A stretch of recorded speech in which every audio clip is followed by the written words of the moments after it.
Estás en primero de carrera. Por fin has terminado el bachillerato y has entrado a la universidad, en una carrera científico-técnica, ingeniería, física, matemáticas, química. Te preparas para tu clase de álgebra, sacas tu cuaderno y el profesor empieza a escribir símbolos y ecuaciones en la pizarra. Entre ellos te encuentras a este ser, al que tu profesor se ha referido como Teta.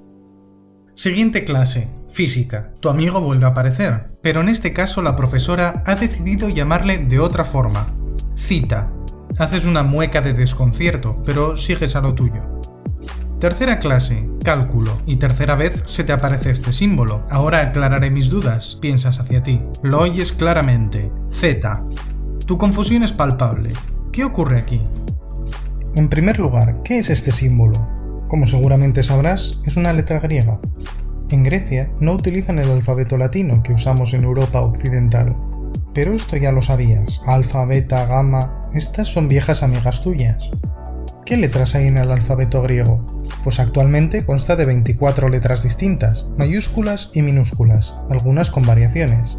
Estas letras vienen del alfabeto fenicio, que a su vez vienen de los jeroglíficos egipcios, y de ellas vienen también los alfabetos latino y cirílico. Esta letra, la más famosa, sabemos todos cómo se llama, alfa. En el alfabeto fenicio se le llama Alep, que viene de la palabra buey en semítico occidental. Si os fijáis, parece la cabeza de un buey. A los que sepan algo de árabe o hebreo, este nombre les sonará un poco, la letra Alif o Alef. De ahí viene el nombre de alfa. Los latinos prefirieron usar el sonido de las letras para nombrarlas, de ahí su nombre A. Aunque esto tiene algo más de miga. Y el alfabeto fenicio no era un alfabeto per se, solo marca los sonidos de las consonantes. La letra Alep marca la consonante inicial de la palabra, la parada que hay al inicio, que entre dos sonidos A suena así, A. Además, muchas de las consonantes a los griegos les sonaban igual, ya que denotan sonidos propios de las lenguas semíticas que los pobres no tenían. En algunos casos pasaron a ser vocales, como la waw a u. En otros fueron otra consonante, como la cap y la cop, que pasaron a capa y copa, con el mismo sonido. Otros se convirtieron en letras nuevas, como la tet, que pasó a, esta letra. Con el paso de los años, las letras se estandarizaron en el alfabeto que conocemos ahora, donde se pierden algunas letras como la copa, se cambian otras como la jeta, y se crean nuevas. El alfabeto quedó así: alfa, beta, gamma, delta, e, zeta, eta, theta, iota, kappa, lambda, mu, nu, xi, o, pi, rho, sigma, tau, u, phi, xi, psi, o.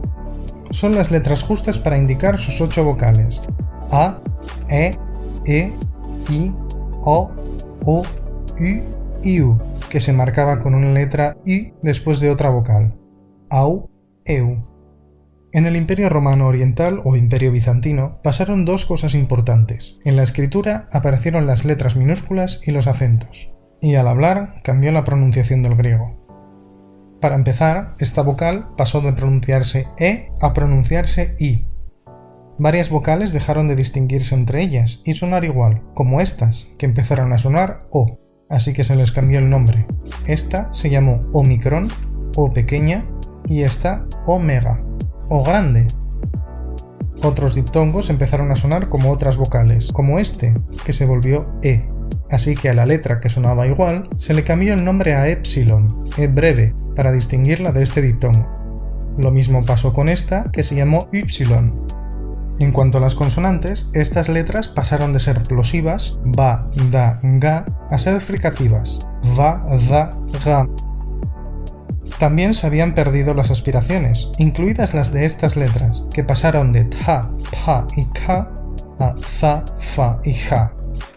Con todos estos cambios, las letras quedan así: alfa, vita, gamma, delta, epsilon, zeta, eta, theta, iota, kappa, lambda, mu, nu, xi, omicron, pi, rho, sigma, tau, ypsilon, phi, chi, psi y omega. Y por último viene el griego moderno, el que se habla hoy día, que para lo que nos interesa ahora los cambios más importantes son la recuperación de las mayúsculas junto a las minúsculas y el cambio fonético de esta letra. En primer lugar, desapareció totalmente el sonido Y en favor de I. Ya ocurría en tiempos bizantinos, algunos pronunciaban la letra como I, pero ya no hay nadie que diga Y en griego moderno. Además, estos diptongos se pronuncian AF, EF e IF. Esto nos cambia las pronunciaciones de estas letras que pasan a ser Mi, Ni, Y y Taf. Y para rizar más el rizo, en época romana algunas palabras griegas acabaron en latín, pero se les tenía que cambiar el alfabeto para que los romanos las escribieran. En general se transliteraron prácticamente iguales, incluso se añadieron 2 letras más al alfabeto latino. Systema, hora, scandalon. Pero si recordáis, estaban estas 3 letras que se pronuncian aspiradas. Ta, pa, ka. ¿Cómo iban a escribir los romanos estas aspiraciones? Pues usando la letra que ellos usaban para aspirar, la H. Catedra, fantasia, cristianos. De aquí que algunos escriban así estas letras, lo que conlleva a llamar a esta letra chi, como la función chi cuadrado, que a mí personalmente me duele oírlo. Por favor, ji. Entonces, ¿cómo se llama esta letra griega? Pues depende de qué pronunciación prefieras, la griega moderna o la antigua, que castellanizado suenan cita o teta. Espero que con este vídeo puedas tener perspectiva suficiente para que puedas elegir una de las 2 opciones y usar la que más te guste a ti personalmente.